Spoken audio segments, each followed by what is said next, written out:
Статистика буенча Татарстанда өйләнешүчеләр саны ел сайын арта. Узган ел күрсәткечләр 13%-ка яхшырган. Бездә 27 меңнән артык пар никахын законлы рәвештә теркәгән. Монысы бик яхшы, әмма белгечләрне хәзер башка мәсьәлә борчый. Бу атнада Татарстанның гаилә һәм демография үзәге уздырган тикшеренүләрнең нәтиҗәсен игълан иттеләр. Статистика буенча республикада кызлар уртача 28 яшьтә генә кияүгә чыга икән. 29да беренче балаларын табалар һәм нигездә ул гаиләдә бердән-бер булып кала.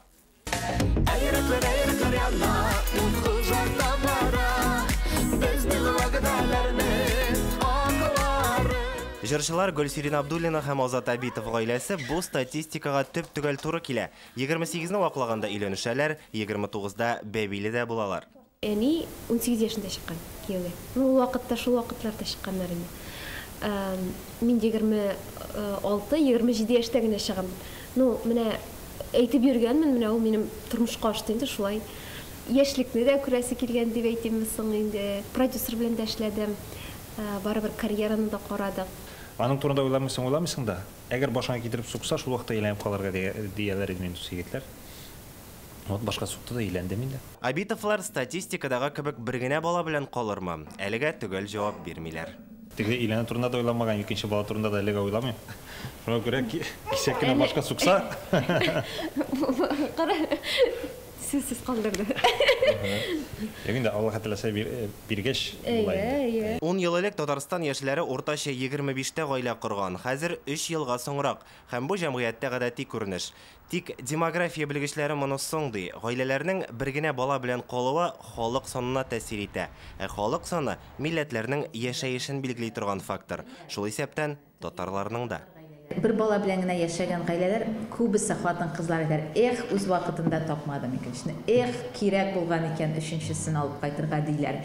Bala mena kalsa o mene şuşunday norma bulurga tiyiş. Bugünkü günde bizning tatar ailelerinde psikologik yaktan ul bik yaxşı bala özü gene üsmi ul bile benim abayım var, apayım, singlim, biz dostlar, biz bir-birimizga yardım etәчәк biz deb. Демография белгечләре сораштыру да уздырган. Ни өчен бала алып кайтмыйсыз дип сораганнар. Татарстанлыларның 22% моны инфраструктура җитмәүгә бәйләгән. Балалар бакчалары һәм мәктәпләрдә урын булмауны сәбәп итәләр. Айруча Казанга якын урнашкан районнар: Бөектау, Питрәч, Лаешта яшәүчеләр.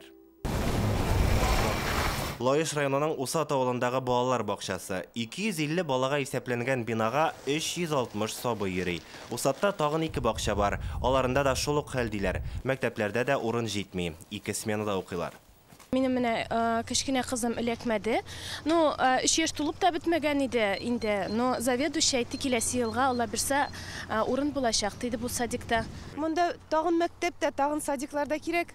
Әлбәттә. Лаеш районында 60 меңнән артык кеше яши. Халык ел сайын 2 меңнән 5 меңгә кадәр арта.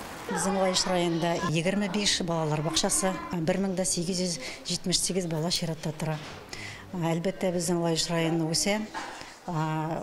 Бигрәк тә Казан артындагы янындагы авыл җирлекләре, ул Усат, Столбище, Кымлыковал, Габишево, Сукар, Кайып ул торак пунктлары. Шул ук вакытта кайбер районнарда урыннар була торып та балалар бакчаларга йөрми. Почему мы построили садики и в них пустуют вот эти места? Ни өчен бакчалар төзелгән, балалар аларга йөрми. Балык бистәсе районына сораулар аеруча күп. Берничә ел элек бу районда балалар туу күрсәткече иң югары иде. Кая соң ул балалар? Алар тормышка кайда яраклаша? Моны аерым өйрәнергә кирәк. Ир баш булса, хатын муен. Кайсы якка борылса, ни сайласа, шул була. Өмитем зур. Чөнки менә башка милләтләр белән караганда, киресенчә безнең татар гаиләләре, татар кызлары миңа калса, 2-3 бала турында уйланалар, замана кызлары булса да, менә башка ил кызларын мин беләм һәм сөйләшәм. Миңа калса, менә анда күбрәк менә ул тенденция үзем өчен яшәргә, бәлки гомумән балада кирәк. Мин хәзер сез беләсез, шундый тенденция бара.